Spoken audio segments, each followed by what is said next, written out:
Well, on this Valentine's Day, the 7th-ranked Nebraska men's basketball team trying to shoot an arrow through the hearts of Northwestern. The Huskers going for a season sweep of the Wildcats this afternoon. We are back here at Pinnacle Bank Arena in Lincoln for day 2 of the Nebraska Girls State Basketball Tournament. The Class B quarterfinals taking center stage this afternoon here in the capital city. Well, Nebraska is known for having some of the best beef in the country, but when the Huskers had a live bull come into their weight room this summer for a photo op with Coach Rule and recruits, reactions among the team were mixed. You're going to need to spend more time with your family. How much does that mean to you? It means a lot. I mean, I FaceTime every day with a 4-year-old. Caden has a constant reminder of his brother every time he takes the mound, wearing a specialized pitching glove with Carter's initials stitched in it. Well, we knew Greg McDermott's time as Creighton men's basketball coach would come to an end eventually. We just didn't know how soon. That is until today when McDermott announced he's retiring after 16 seasons at CU. Well, just when it looked like the Nebraska football team was taking a step forward as a program, Minnesota sends NU back to reality here on Friday night as the Huskers are held out of the end zone and give up a Gopher school record 9 sacks in a 24-6 loss. For the first time in 22 years, the Nebraska football team knocks off a Power 4 opponent in a season opener as the Huskers barely hang on to beat Cincinnati 20-17 Thursday night here at Arrowhead Stadium in Kansas City. And after leading Temple and Baylor to double-digit wins in year 3, I asked Rule if he felt the pressure to do the same this year at NU. If you had to try a new sport now, what would you try out, you think? Probably pickleball, like the least amount of movement possible. Next month, the Skutt Catholic boys basketball team will try to tie the state record with its 4th straight Class B title. I recently caught up with Skyhawks head coach Kyle Juergens and his family, who have recently faced more than their share of adversity away from the court. Walk him down. We all know Kyle Juergens can coach, There you go. leading Skutt Catholic to 5 Class B state titles, including the last 3 in a row. But what most don't get to see is how great of a dad Juergens is to his 2 daughters. He does absolutely everything he can to be there for us in any way he can. His oldest one, Jessa, was born a week before Kyle was named Skyhawks head coach. However, when Kyle's wife Stephanie was just 20 weeks into pregnancy, the couple received devastating news. Jessa had Meckel-Gruber syndrome, a rare genetic disorder that causes brain abnormality and kidney disease. Many babies only survive a few hours, and sometimes a few days after birth. But Jessa was one of a kind. She kind of defied the odds and was the miracle from, the get-go, and she taught, us, plenty of lessons, but I feel like, the medical field and the doctors and, them as well were, I think, in awe of just, what she did, what she overcame. And the Juergens were blessed for more than a decade with their daughter. Jessa's favorite times typically revolve around music. And definitely dancing. She was a special girl, and she, was a ray of joy to always be around, and, she made you feel that when you were around her. You could hear Jess before you could see her in the building, and it was impossible to be in a bad mood when she was around. The family even welcomed another daughter a few years later, Tay, who was a constant support by Jessa's side. What I like to do is in summer go swimming with her and go on vacations with her. But last year, it was discovered that Jessa was going into kidney failure. Then on December 2nd, 2025, 12-and-a-half-year-old Jessa Jo Juergens passed away. I think that's one thing, just knowing that she's dancing freely in heaven. It has been tough, and, we'll continue to find a new normal day in and day out, and, there will be ups and there will be downs, but, we'll be there by each other's side. I feel blessed that, she was ours, and we got to do that and provide for her, and she changed me as a person forever. While Kyle was away from the team for a couple weeks to start the season, the Skyhawks had warm-up shirts made in memory of Jessa. We have our family, but we also have our basketball family, and when you're grieving something this tough, that's what you want, your family around. God gives special people special needs children, and he gives the people that he knows that can handle it. And those 2 parents were unbelievable. That's the poem up there. The Juergens keep Jess's room the same, with a poem on the wall that Stephanie wrote to her daughter before she was even born. If you happen to meet God before we do, tell him thank you for giving us you. You are our angel, our daughter, our star, and will always be with you wherever you are.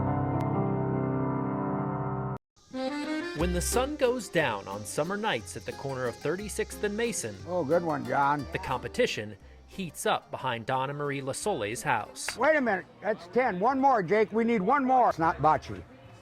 It's Bocce.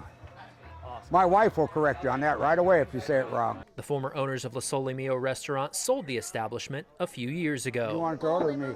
Around that time, the couple decided to take out their pool and turn it Oh, boy. into their own bocce I court. hit my billfold. It's amazing. That carpet's been down for 5 years. That sucks. Looks like the day I put it in. He is a perfectionist. He knows what he wants, and he wants it perfect.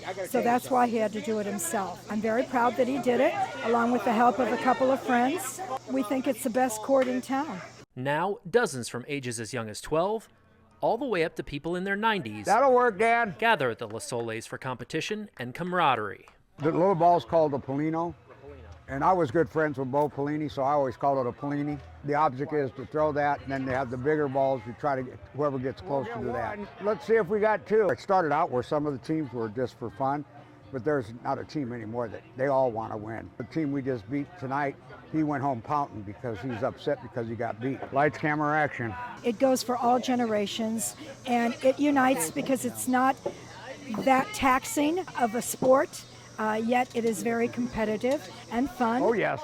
Oh, yeah. Measure that other one. Everybody in the league really appreciates everything that he and Marie do, and it's really it's a great game and a great bunch of people. Yeah! And with Don's team a two-time defending Cornhusker State Games gold medalist, don't expect the La Sole's to stop playing Good game. anytime soon. My daughter lives in this house next to us. I said, can we have your yard? We could have two courts then. She's not going to go for that. I'm gonna get it in. Yeah, Don has a competitive side. He hates Come on, Danny boy. to lose. Put a fork in it. If I ever beat him, I probably won't talk to him the next day because he won't answer my calls. Coach, good shot. I've always said about Don, Hit the wall. he's like a mailman. Neither rain nor sleet nor snow will stop him from playing bocce. Good game, Bobby. Reporting in Omaha, Adam Krueger, 3 News Now Sports. A pair of brothers taking the ice for the same team isn't that uncommon. But 3 brothers on the same high school team doesn't come along often. Let's go, boys! So when Natalie Cassiopo watches her 3 sons play together for Creighton Prep, it means more than just a sporting event. It had a big emotional impact that I didn't expect. Come on, Vinny. I think it means a lot, especially to the people watching, like our family. Salvatore, a senior, Vincent, a junior, and Sebastian, a freshman, were all taught the game and coached by their dad, Tim. He loved it. Hockey is his #1 love. In May 2013, however, Tim's time on the bench would be coming to a close. He would be coaching our boys on the bench, and his hands started to freeze up. At age 43, Tim was diagnosed with ALS, a fatal neurological condition also known as Lou Gehrig's disease. The condition would eventually force Tim to a wheelchair, but wouldn't stop him from watching his boys play hockey. When he couldn't talk anymore, he had his speech device, and he preloaded sayings for the referees. Ref, you need glasses, and he'd play it over and over and over. Starting out, I didn't react as what I should have down the road as I found out. I should have helped him out a lot more. He was a coach off the ice. He was our coach in life. And when he knew he got diagnosed, when he knew he was going to die, he really stepped up. I'll never forget the time. I walked into the rink, and he was standing in the back, and he had tears coming down his cheeks, and I asked him, what's going on? And on the ice, there was a high school game before our boys' game, and he said, I'm never going to see this. The father of 4 lived for nearly 3.5 years following his diagnosis, until October 16, 2016, when 46-year-old Tim Cassiopo passed away at his home just 2 weeks before Sal's first high school game. He had so much support, and he was just an inspiration because he lived every day just like any other day. While some memories of their dad may have faded, the brothers' resolve never wavered when I asked each one of them if they ever considered giving up the sport after Tim's passing. Not at all. Not at all. Hell no. Like that, hockey, like that's our sport as Cassiopos. I mean, he taught it to us. Tim also tried to get his daughter, Anna, to take up the sport. She finally decided to give it a try, and she found out she fell in love with it as well. And I'll never forget the day she was in the locker room, and it was a few months after he had passed away. And she says, "Mom, do you think Dad's proud of me?"